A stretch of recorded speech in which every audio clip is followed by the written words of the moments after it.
نوع اخر من طرق تنظيم البيانات وهو الديكشنريز.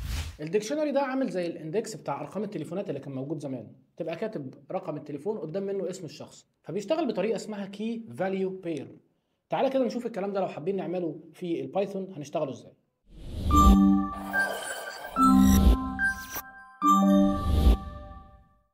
تعالى نتكلم على سيكشن جديده وهي الديكشنريز. الديكشنريز زيها زي الليست بالظبط في الفكره، في حته انها بتخزن داتا جواها. ولكن الفرق بين الليست والديكشنريز ان الديكشنري بتسيف بشكل اسمه كي فاليو بير. يعني ايه كي فاليو بير؟ يعني لو انا كنت هعمل الشكل اللي هنا ده في ليست، كنت هقول اكس مثلا بتساوي ادهم، بعد كده مثلا 10000، بعد كده داتا ساينتست. ولكن الديكشنري بتخليني اقدر اسيف الحاجه بشكل مختلف. بعمل لها كي، انه ده الاسم اللي اقدر انده لها بيه. يعني مثلا في الليست قبل كده كنت بقول ان انا عايز اخد مثلا الرقم ده من اكس 1. فكنت هنده لها ازاي؟ كنت هقول مثلا من اكس 1 انده لي على اندكس واحد، وادوس رن، فهيروح طابع لي ايه؟ رقم اتنين. ولكن في الديكشنري الوضع مختلف. انت بتقول له بقى ايه؟ خلينا نرن ده الاول، وبعد كده بقول له انا عايز من الاكس دي اطبع لي مثلا على سبيل المثال.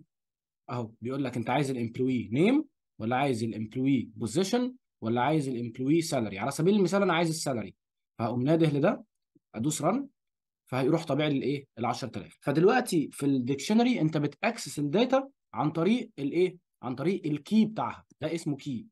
والداتا بتاعتي بتكون فين؟ بتكون في الفاليو. بس ده كل الفرق. ونفس الكلام برضو هتلاقي جوه منها. طالما دلوقتي لو انا جيت قلت مثلا اطبع لي التايب بتاع اكس، فهيقول لك ان التايب بتاعها ديكشنري اللي هو ديكت. فبالتالي انت عندك القدره ان انت تاكسس كل الميثودز المختلفه بتاعه الديكشنري. كل اللي عليك هتقول اكس دوت، هتلاقيهم كلهم اتفتحوا قدام منك. هتلاقي في حاجات شبه الليست، وفي حاجات مختلفه.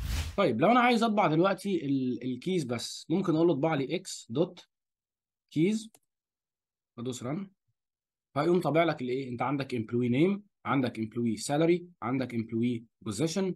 لو عايز الفاليوز فهتقول له اطبع لي الاكس دوت الفاليوز، دوس رن، هتلاقي راح فاتح لك ايه؟ الليست. برضو قال لك ايه؟ ادهم 10000 وداتا ساينتست.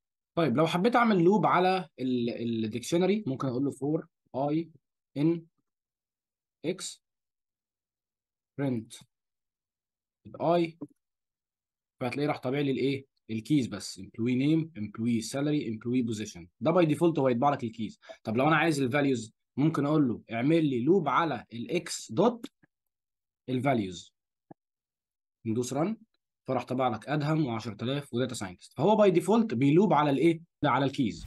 الميزه بتاعت الديكشنري ان احنا هنستخدمها بعد كده في ان احنا لو معانا داتا كبيره وعايزين نعمل عليها بروسيسنج، ان احنا ننظف حاجه جواها، هنريبليس فاليو مكان فاليو. فبالتالي انت بتعمل ديكشنري، بتحط القيم اللي انت مش عايزها، بتبدلها بالقيم اللي انت عايزها، وبتقدر تعمل الكلام ده كله في فانكشنز يعني. هنتعلم الكلام ده بالتفصيل قدام، ولكن انا الجول بتاعي في السكشن ده ان انا اعرفك الاستراكشر بتاع الديكشنري.